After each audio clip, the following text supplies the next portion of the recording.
जी तिवारी जी एगो माइक दे दी। रघु यहाँ के लोग हो, रघु बलिया के, यहाँ के बलिया के रवा लोग से रिश्ता हमनी के अलग न बा। तनी माइक दो, उठाओ माइक दो। बलिया के लोग हो, अभी बलिया में हम काले कार्यक्रम कैली, बहुत अच्छा लगता है बलिया जाना, क्योंकि आप वहाँ से, इसलिए बार बार वहाँ विजिट करने का मन करता है। आप कुछ बोलेंगे लोगों से, हमारे यहाँ के हैं, आप अपने ससुराल में आई हैं। अच्छा मान के चले गए। पवन भैया मेरे बड़े भाई हैं, उनकी ये शादी है, तो ससुराल हुआ है जी, हम छोटे हैं। अब कुछ बोल दो, देवर संपत्ति बोल दो। सबसे पहले तो आप सभी को मेरा प्रणाम है। और आप ही के साथ मैं आई थी छपरा में, और आप ही के साथ फिर आ रही हूँ। 2016 में आई थी मैं इनके साथ, फिर इनके साथ में 2024 में आई, और काफी अच्छे लग रहे हैं सब, पता है। और एक बार चाहेंगे ना कि अपने मोबाइल पर फ्लैश चला दीजिए, ताकि खेसारी जी गाँव में आए करने की दीवानी है ना, जलाना सब एक बार फ्लैश चला दीजिए, दीवानी लगना चाहिए। हाँ प्रहरों के पास फोन रखिएगा। हाँ भाई जला दो यार, अच्छा लगेगा। हाँ अभी लग रहा है कि ये छपरा जिला है, क्या बात है। दिक्कत यह है कि हम प्रचारे नहीं किए थे, हम बोले ही नहीं थे कि हम छपरा आने वाले हैं। रीजन उसका जानती हो, हमारे के आधा घंटा लगा, डर के मारे हम प्रचार कम से कम 2 घंटा चलाई, निमन से सुना दिया। हम तो स्टेशन के बाहर रहते हैं, बट ठीक है, बहुत प्यारा माहौल है, अच्छा लग रहा है। क्योंकि मुझे अपने भाई के रिसेप्शन में आना था, कोई कार्यक्रम करने नहीं, बल्कि इस परिवार का एक बेटा हूँ मैं। आप सभी को नमस्ते, और बहुत अच्छा लगा आप लोग से मिलके।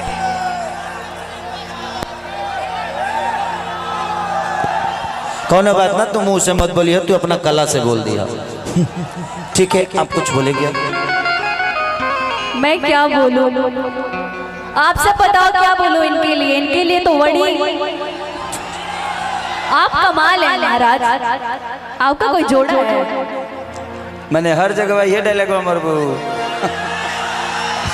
रवा दूसर चीज है, अखिलेश बाबा के डायलॉग रवा दूसर चीज है। अब लॉक कर पगली, छोड़ दे कर।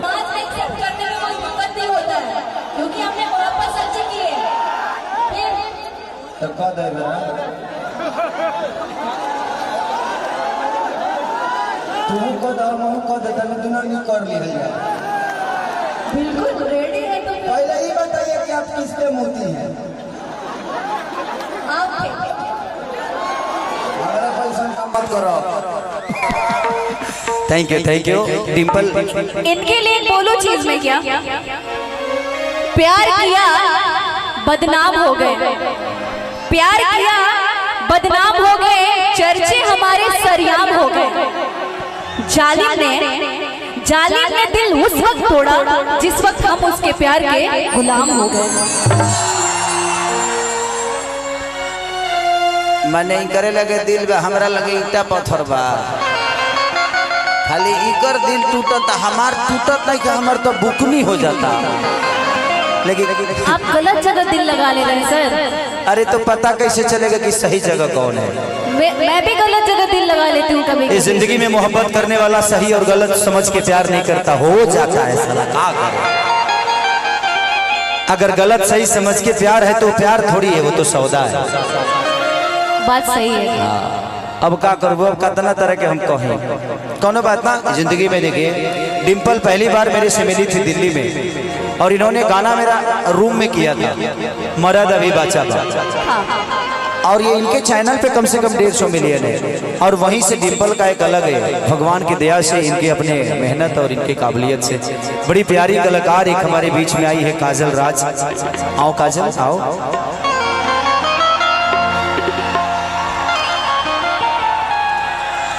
बहुत इस लड़की ने अकेले अपने दम पे अपने साम्राज्य को कायम किया, अपनी कला की बदौलत, अपनी मेहनत से।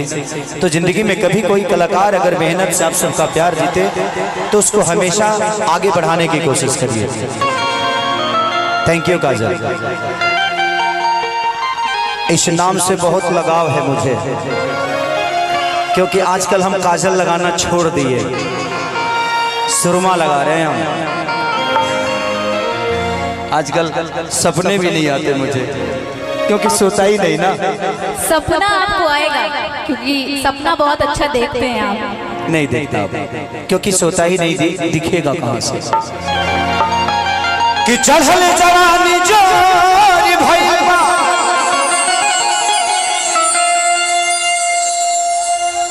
अरे छोड़ के रहे लबहरी हो, अभी जुगम खातर छोड़ के दशहरी हो, कि मन पर मरिए जाई, अरे बांधी के कवनों का पड़ा। भैया भैया भैया भैया सबके प्रणाम। थैंक यू भैया, थैंक यू भैया। लोग बैठा गोबलू भैया प्रणाम। कि मन कर मरिए जाई, लटकी बांधी के कवनों का पड़ा, खेसरिया के गांव में जाके फंसा दी पूरा छापरा। का कहले बड़ो हम हो ऐसा थोड़ी। अखिलेश बाबा राइटर है तो हम भी थोड़ी कम हैं। हर की चाहे पिया जवानी हमर जराई रे कैलाना। भैया अनवांटेड लोगों को आप नहीं उतारिएगा तो मुझे लगता है कि बाकी अपने गेस्ट नहीं बैठ पाएंगे। मुझे ऐसा लगता है कि सब लोग स्टेज पे ही आ चुके हैं। आई थिंक पीछे सब लोग रहे हैं। चलिए हमारे बड़े भाई मुन्ना भैया, जो कि हम सबके अजीज मित्र भी हैं, बड़े भाई भी हैं और पेशे से पंचायत के मुखिया भी हैं बनियापुर के पास। कौन गवा भैया? शाहजीतपुर। और ये 3 बार से जीतते बड़े। पंचायत के पैसा इन्हें उन्हें निकल जाता, मैंने पंचायते में जाता, पंचायत के काम खाते जाता, उन्हें से कुछ बचे लाता मुन्ना भैया हमारा के ट्रांसफर कर दे ले। अरे कि चाहे पिया जवानी हमारी जराई रे कैलाना, हो जराई रे कैलाना। एगो नचनिए कारा हे राजा जी, ए पिया बलम्मा। 1 2 3 4।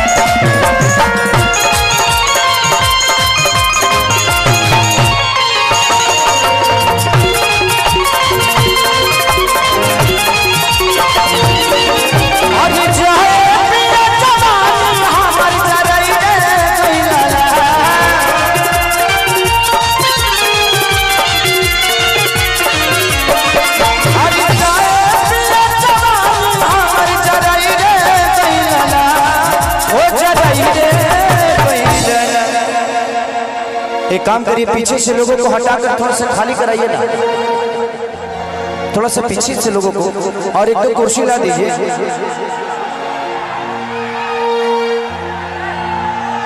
उधर सुनील को बैठाइए कहीं।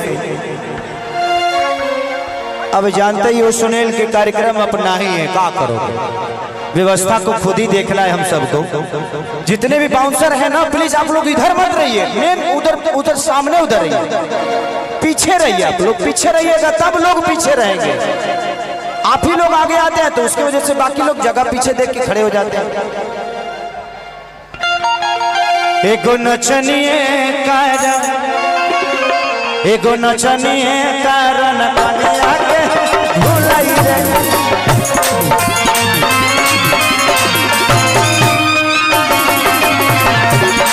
एगो नचनिए कारण कनिया के भुलाई रे गइला।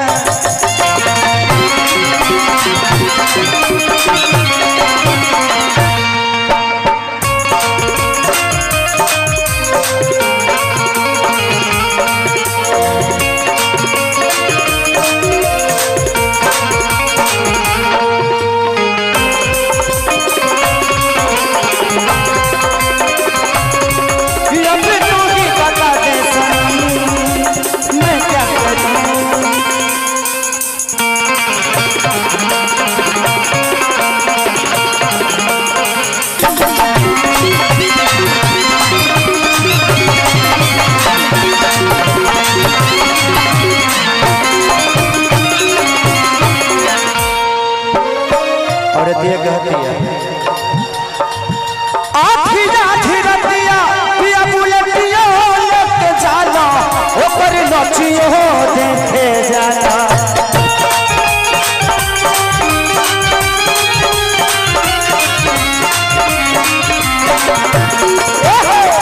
नाच के रस में धूप रोटियों नहीं खाला, धूप रोटियों नहीं खाला।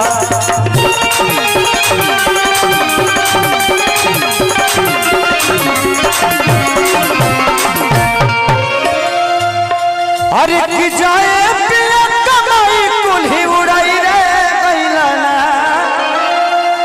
हो उड़ाई रे गइलना।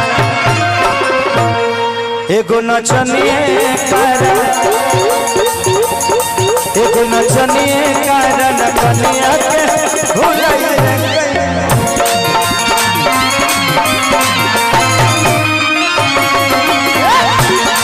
एगो नचनिए कारण कनिया के भुलाई रे गइलना।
उपेंद्र भैया 2-4-5 कुर्सी मंगा के सबको साइड में बैठा दीजिए।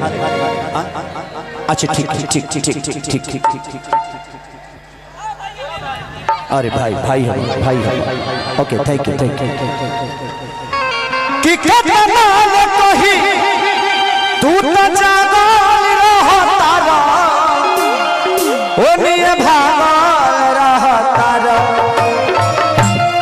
कि हमरा के छोड़ी हे रजौला गोल रहता रा, तू तो पागल रहता रा। कि कितना न कही तू तो जागल ओनिए भागल रहता रा।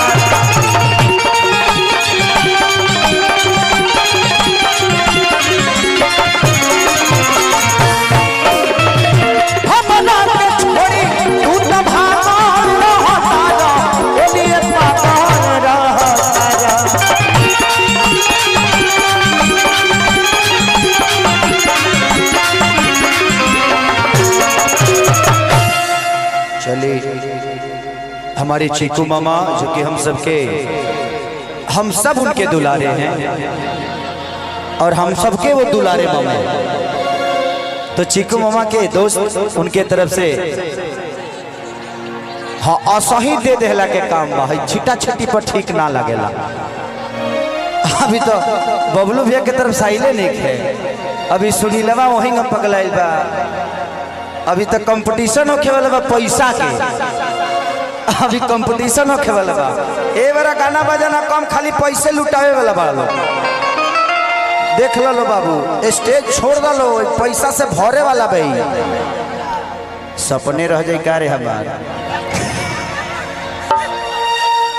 अरे कि जाए पिया कि जाए किसन खेसारी के पर गई रे गईला हो, पर गई रे गईला। एगो नचनिए कारण, एगो नचनिए कारण कन्या के भूलाई रे।